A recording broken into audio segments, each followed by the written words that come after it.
Hanoi, Vietnam. Vietnam's full-on war with the United States lasted a decade.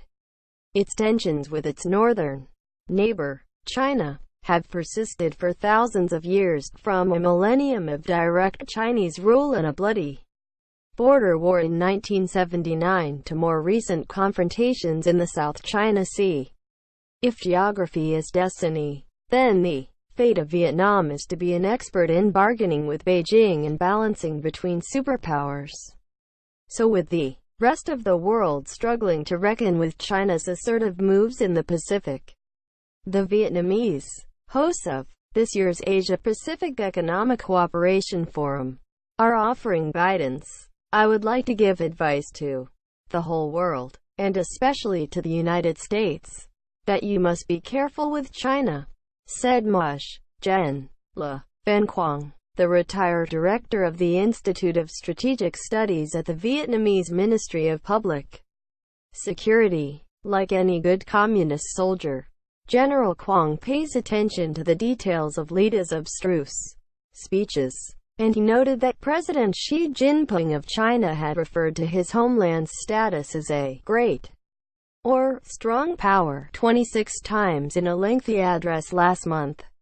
Xi Jinping's ambitions are dangerous for the whole world, General Quang said. China uses its money to buy off many leaders, but none of the countries that are its close allies, like North Korea, Pakistan or Cambodia, have done well. Countries that are close to America have done much better. We must ask, why is this?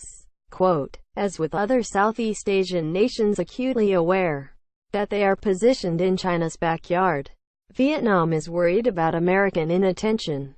In the name of halting communism, the United States once sent troops to Indochina and propped up dictators elsewhere in Asia.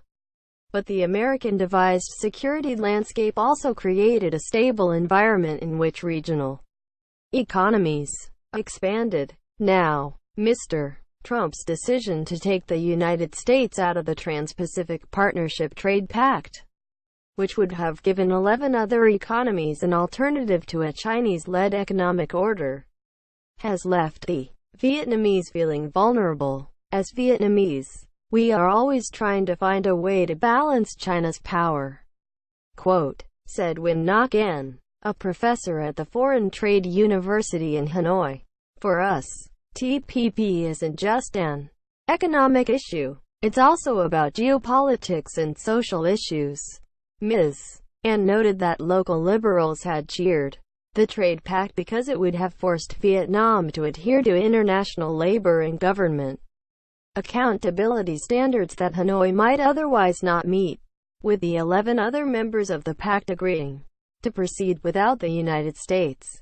Washington's withdrawal, not to mention Mr. Trump's "America First" speech at the APEC meeting on Friday, leaves some nations wondering if their best option may be Chinese-backed trade pacts and financing deals that have fewer guarantees for workers and less official transparency. We are both communist countries, but people like me in Vietnam don't want to develop the same way that China has, said Ms. An, who studied economics in Soviet-era Czechoslovakia. We want to follow the Western-oriented way. Quote, while the United States is the largest market for Vietnamese exports, Vietnam's biggest trading partner is China. Yet Vietnam runs a significant trade deficit with its populous neighbor, and Vietnamese economists worry that China doesn't play fairly. China is one of the few countries in the world that doesn't observe international law in many areas, said Le Dang Don, an influential economist who has advised members of the Vietnamese Politburo on trade. The Vietnamese watched in alarm last year when Beijing reacted to an international tribunal's dismissal of China's expansive claims over the South China Sea by ignoring and even mocking the judgment. Vietnam and 4 other governments have claims of their own on the resource-rich waterway that conflict with China's. It is hard to overstate the level of Vietnamese antipathy toward China. In a country where public protest is rare and risky, some of the few large-scale demonstrations in Vietnam in recent years have been against the Chinese. But this national aversion puts Vietnam's leadership in a bind.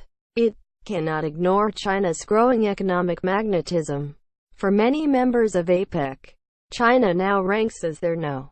1 trading partner. In return for investment and project financing, roads, railways, dams, airports and colossal government buildings, leaders of regional economies are increasingly doing Beijing's bidding. Cambodia and Laos have given crucial support for Beijing's South China Sea claims. Thailand has complied with Beijing's demand that it return Chinese dissidents who once counted on it as a haven. Even the Philippines has appeared to yield, despite the fact it lodged the successful South China Sea suit at The Hague. Days before Mr. Trump's visit to Manila this Sunday, it disclosed that President Rodrigo Duterte had ordered construction halted on a disputed sandbar in the South China Sea, a move widely regarded as intended to placate Beijing. Since taking office last year, Mr. Duterte has deemed the era of American military and economic preeminence over, and has called China his country's best and faithful friend. He has been rewarded with billions of dollars in infrastructure investment from Beijing. The U.S. has been playing catch-up to China's charm offensive since the turn of the new century, said Tang Soo-moon, who heads the Southeast Asia Center at the Izias Yusof Ishak Institute, a think tank in Singapore. Vietnam, more than any other country, has grown practiced at divining when not to challenge the two Pacific powers, both of which it fought within the last half-century. In the 1970s and 1980s, China seized spits of land in the South China Sea that Vietnam had controlled or that were unoccupied but claimed by Hanoi. Yet perhaps sensing an American reluctance to confront China in the South China Sea, Vietnam has declined to take China to international court, as the Philippines did, even as the Chinese have turned disputed reefs and sandbars into militarized islands. Chinese pressure continues, despite the United States supplying the Vietnamese Coast Guard with a cutter and new patrol boats. This year, a Spanish company with prospecting rights from Vietnam suspended drilling in an oil block off the coast of Vietnam. Beijing claims part of the waters as its own. In 2014, the Chinese parked a state-owned oil rig off Da Nang, where Mr. Trump attended the APEC summit meeting on Friday, in a forceful incursion into what Hanoi considers its territorial waters. Living next to China, which has ambitions to become the most powerful country in the world, is not easy, said Vo Van Tao, a popular political blogger. To lower the heat, Vietnam needs to withdraw from areas that belong to Vietnam.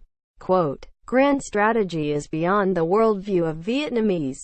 Like Du Van Duc. In 1979, he was stationed on the border with China as part of an anti-aircraft artillery unit when hundreds of thousands of People's Liberation Army soldiers from China flooded south. The Vietnamese, while outmanned, put up an unexpectedly robust defense.